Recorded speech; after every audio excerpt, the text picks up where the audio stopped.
Assalamualaikum warahmatullahi wabarakatuh. Selamat pagi. Yang saya hormati Bapak dan Ibu dosen, serta rekan-rekan sekalian. Sebelumnya izin memperkenalkan diri, nama saya Salora Maulia dengan NIM 2450381024 dari kelas 2A Program Studi D3 Teknologi Laboratorium Medis Universitas Jenderal Ahmad Yani. Saat ini saya akan mempresentasikan hasil analisis dan pemaparan mengenai jurnal penelitian faktor korelasi kejadian mikroalbuminuria pada penderita diabetes mellitus tipe 2 di Klinik Kimia Farma Makassar.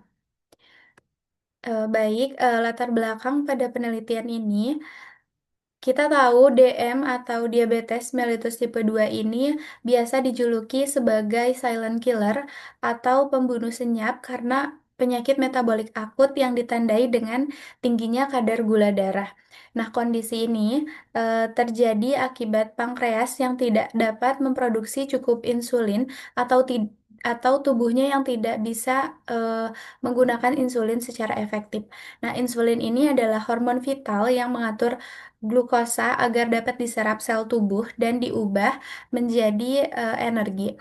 Nah, kondisi ini juga kerap berkembang tanpa keluhan awal yang disadari oleh penderitanya. Namun, secara perlahan, jika dibiarkan tanpa kontrol, diabetes mellitus dapat memicu komplikasi mikrovaskuler yang parah serta menyerang berbagai organ tubuh seperti memicu kebutaan, penyakit jantung, dan gagal ginjal.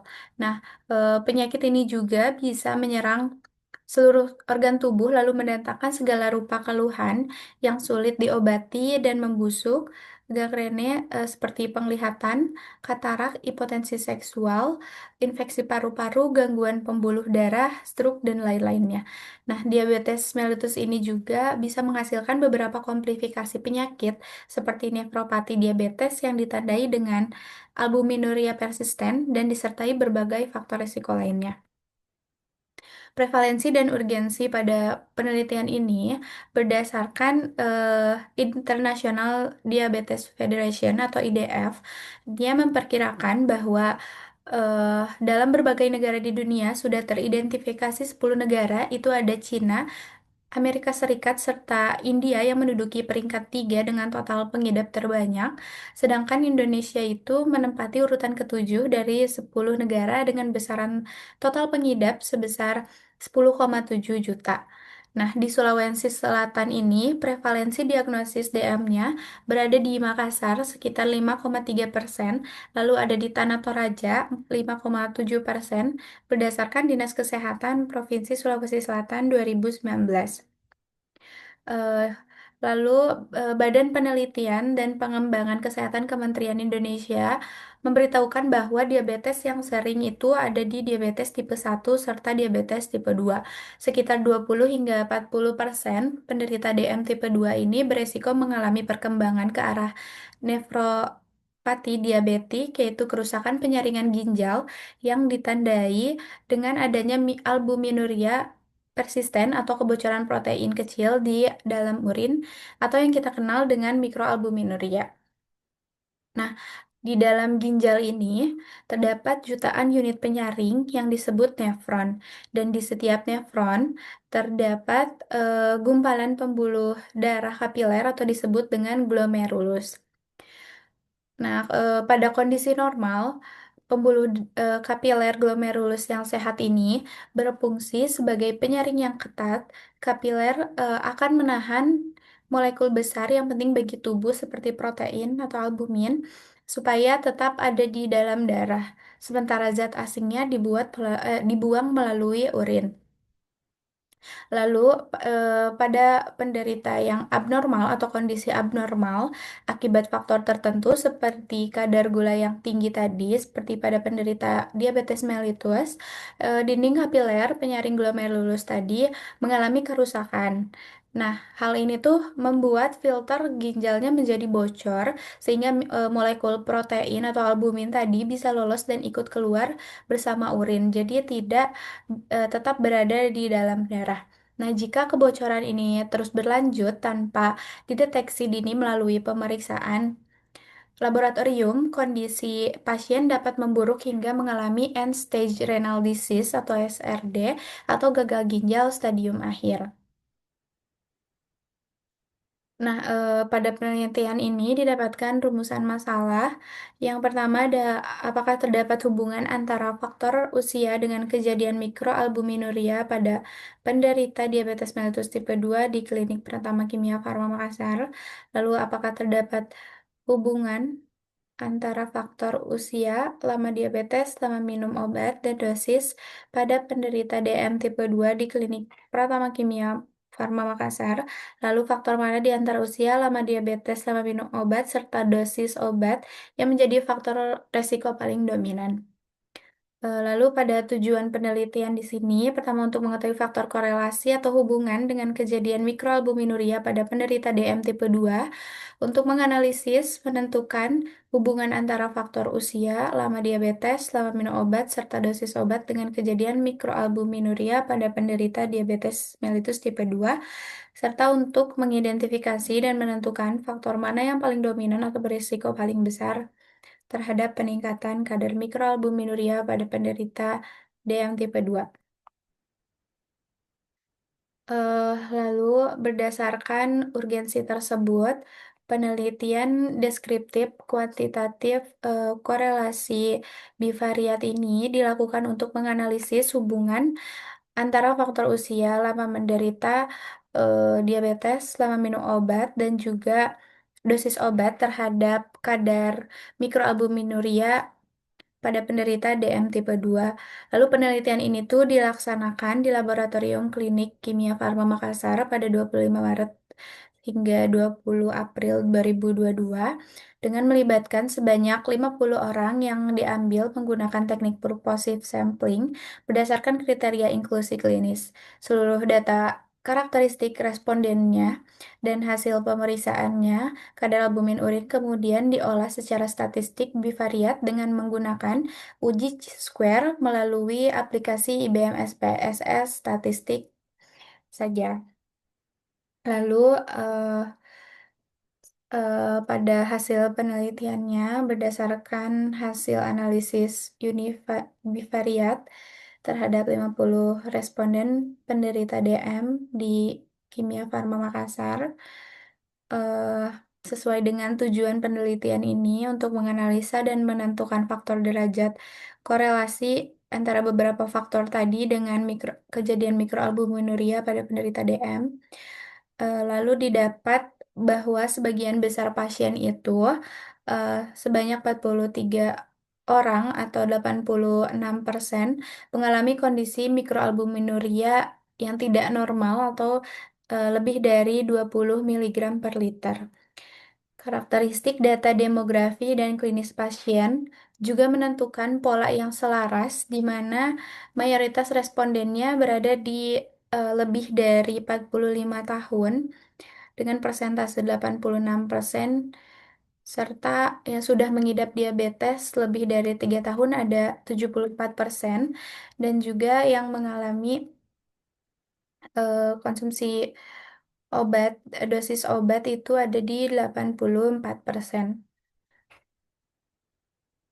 Nah, ketika karakter tersebut diuji silang menggunakan analisis bivariat uji chi-square untuk melihat hubungan dengan kadar mikroalbuminuria, yang statistik membuktikan bahwa keempat faktor tersebut memiliki korelasi yang signifikan. Nah, di sini ada faktor lama minum obat, di mana menunjukkan hubungan yang paling kuat dengan nilai probabilitas value atau nilai probabilitas dengan hasil 0,000, di mana seluruh pasien itu 100% yang telah meminum obat lebih dari 3 tahun terbukti mengalami mikroalbuminuria yang positif. Lalu korelasi signifikan berikutnya ditemukan pada faktor durasi menderita diabetes dengan nilai probabilitas value itu ada 0,003, di mana 94,6% pasien yang mengidap DM di atas 3 tahun mengalami peningkatan albumin pada urin.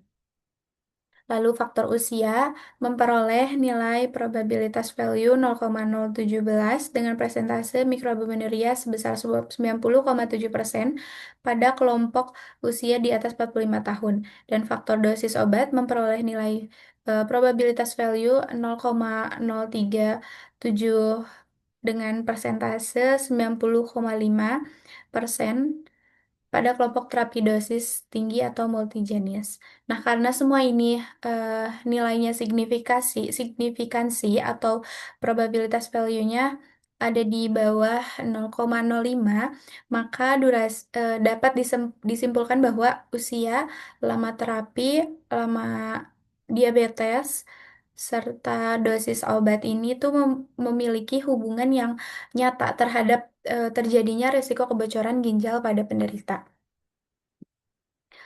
Lalu pembahasannya pada penelitian ini, korelasi positif yang ditemukan pada hasil statistik tadi tersebut dapat dijelaskan melalui mekanisme patogenesis tubuh pasien diabetes. Nah, pada faktor usia, proses penuaan atau penambahan umur di atas 45 tahun itu secara degeneratif menyebabkan penurunan fungsi sistem endokrin di dalam tubuh.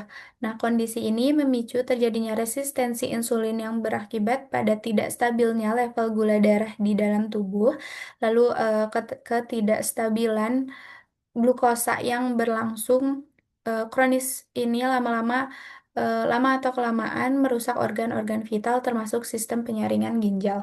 Lalu yang kedua adalah mengonsumsi obat, di mana sebanyak 35 responden yang telah mengonsumsi obat selama lebih dari 3 tahun memiliki kadar mikroalbuminuria di atas normal. Ini gambaran klinisnya mengenai efek samping akumulatif dari terapi jangka panjang, tingkat kepatuhan dan konsumsi obat dalam jangka panjang yang melebihi 3 tahun secara tidak langsung memberikan beban metabolik tambahan pada organ filtrasi. Lalu ada durasi menderita diabetes yang lebih dari 3 tahun juga. Lamanya paparan kondisi gula darah tinggi atau hiperglikemia ini bertindak sebagai pencetus utama komplikasi mikrovaskuler berupa nefropati diabetik yang hiperglikemia merahun ini menyebabkan kerusakan dan penebalan pada dinding kapiler glomerulus ginjal. Kerusakan pada struktur kapil tersebut membuat area filtrasi atau penyaringan ginjal yang tidak dapat bekerja secara efektif lagi. Nah, sehingga molekul protein yang seharusnya dipertahankan dalam darah justru lolos keluar bersama urin. Lalu ada dosis dan jenis obat. Sebanyak 42 responden yang mengonsumsi lebih dari satu jenis obat dengan dosis tinggi memiliki kadar mikroalbumin di atas normal, di mana secara farmakokinetik peningkatan dosis obat berbanding lurus dengan peningkatan resiko akumulasi efek samping pada ginjal pasien, di mana semakin tinggi variasi dan dosis obat yang masuk ke dalam tubuh, semakin besar beban kerja glomerulus dalam menyaring sisa metabolisme yang jika dikombinasikan dengan penurunan fungsi organ akibat penuaan dan hiperglikemia akan mempercepat penurunan fungsi filtrasi ginjal. Akibatnya, area filtrasi menjadi renggang dan tidak efektif yang dibuktikan secara laboratoris dengan tingginya kadar mikroalbumin pada kelompok pasien tersebut. Nah, sebagai kesimpulan dari jurnal penelitian ini, maka terdapat hubungan signifikan antara faktor usia lama, terus lama terapi obat, terus durasi penyakit diabetes, dan dosis pengobatan terhadap peningkatan mikroalbuminuria. Lalu pada modifikasi gaya hidupnya, di mana pasien sangat-sangat disarankan untuk menjaga pola makan yang seimbang, rajin berolahraga, dan memantau kepatuhan terapi agar kualitas hidupnya tetap optimal, serta ada rekomendasi klinis di mana perlunya dilakukan pemeriksaan mikroalbuminuria secara berkala atau bersisian dengan HbA1c untuk mendeteksi dini komplikasi nefropati. Baik, mungkin demikian presentasi yang dapat saya sampaikan mengenai korelasi faktor usia, lalu lama diabetes, durasi minum obat, serta dosis pengobatan terhadap kejadian mikroalbuminuria pada penderita DM tipe 2 tadi. Mohon maaf bila masih ada kekurangan serta kesalahan yang mungkin kurang dalam saya sampaikan. Terima kasih atas waktu dan sarannya. Wassalamualaikum warahmatullahi wabarakatuh.